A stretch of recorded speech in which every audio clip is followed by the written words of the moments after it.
सीधा आपको सिडनी लिए चलते हैं, जहां पर प्रधानमंत्री नरेंद्र मोदी संबोधित कर रहे हैं। सुनवाते हैं आपको। भी कोई आपदा होती है, भारत मदद के लिए तैयार मिलता है।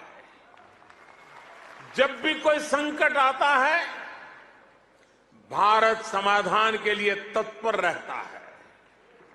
आज चाहे इंटरनेशनल सोलर अलायंस के द्वारा सौर ऊर्जा का उपयोग बढ़ाना हो, चाहे आपसी सहयोग के माध्यम से डिजास्टर रिजिलियंट इंफ्रास्ट्रक्चर तैयार करना हो, चाहे इंटरनेशनल बिग कैट अलायंस को नेतृत्व देना हो, भारत ने हमेशा अलग अलग देशों को एकजुट करने के लिए एक बाइंडिंग फोर्स की तरह काम किया है।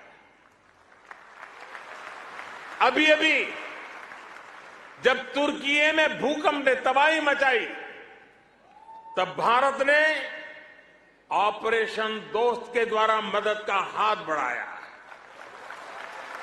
भारत अपने हितों को सबके हितों से जोड़कर देखता है। सबका साथ, सबका विकास, सबका विश्वास और सबका प्रयास, ये हमारी डोमेस्टिक गवर्नेंस का भी आधार है और ग्लोबल गवर्नेंस के लिए भी यही विजन है। साथियों, आज भारत और ऑस्ट्रेलिया के बीच स्ट्रेटेजिक पार्टनरशिप निरंतर गहरी हो रही है। हाल में ही हमने इकोनॉमिक कोऑपरेशन और ट्रेड एग्रीमेंट ECTA एकता साइन किया है। अनुमान है इससे दोनों के बीच ट्रेड अगले 5 वर्ष में 2 गुने से अधिक हो जाएगा। अब हम कॉम्प्रिहेंसिव इकोनॉमिक कोऑपरेशन एग्रीमेंट पर काम कर रहे हैं। हम रिजिलियंट और रिलायबल सप्लाई चेन्स का निर्माण कर रहे हैं।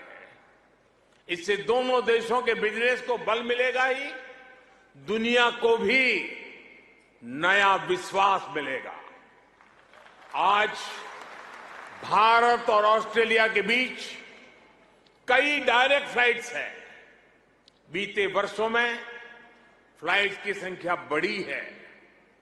आने वाले दिनों में इनकी संख्या और बढ़ेगी।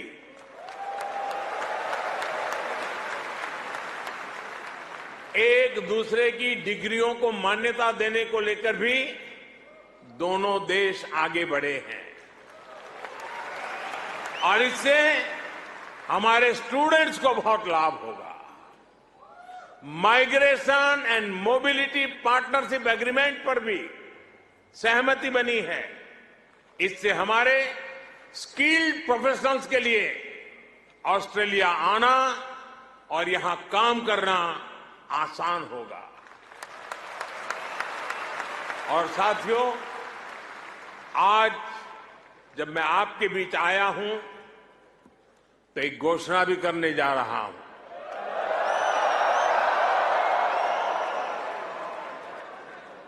ब्रिस्बेन में भारतीय समुदाय की बहुत समय से जो मांग थी, अब उसे पूरा किया जाएगा।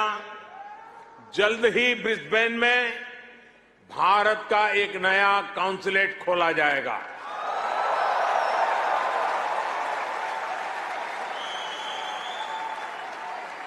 फ्रेंड, भारत और ऑस्ट्रेलिया की गहरी होती पार्टनरशिप मां भारती में आस्था रखने वाले प्रत्येक व्यक्ति को सशक्त करेगी। आपके पास टैलेंट है, अपनी स्किल की ताकत है और साथ ही अपने कल्चरल वैल्यूज भी है। ये वैल्यूज आपको ऑस्ट्रेलिया के लोगों के साथ घुल मिलकर रहने में बड़ी भूमिका निभाते हैं। मैं कल ही पापुआ न्यू गिनी से आया हूं। वहां मैंने स्थानीय भाषा में तमिल साहित्य तिरुकुरल के अनुवाद का लोकार्पण किया। ये अनुवाद वहां भारतीय मूल के एक स्थानीय गवर्नर ने किया है।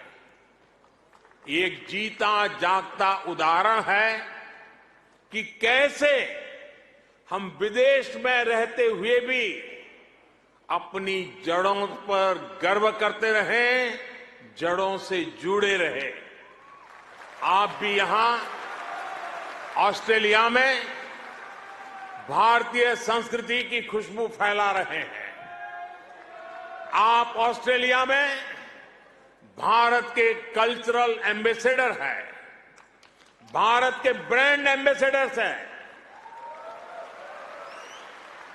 साथियों, मैं मेरी बात समाप्त करने से पहले आपसे कुछ मांगना चाहता हूं।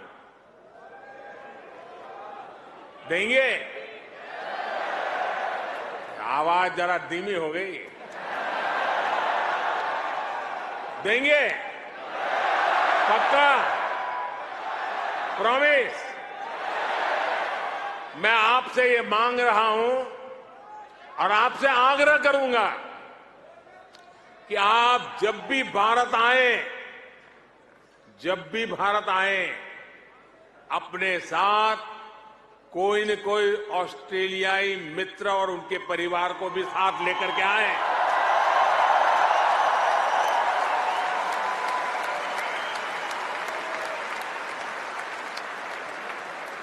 इससे उन्हें भारत को समझने का, जानने का और ज्यादा बेहतर मौका मिलेगा।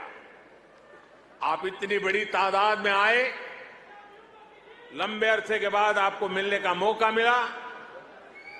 आप सब बहुत स्वस्थ रहिए, खुश रहिए, आनंद से रहिए। एक बार फिर से आप सभी का बहुत बहुत धन्यवाद। मेरे साथ बोलिए, भारत माता की, भारत माता की, भारत माता की, भारत माता की। बहुत बहुत धन्यवाद।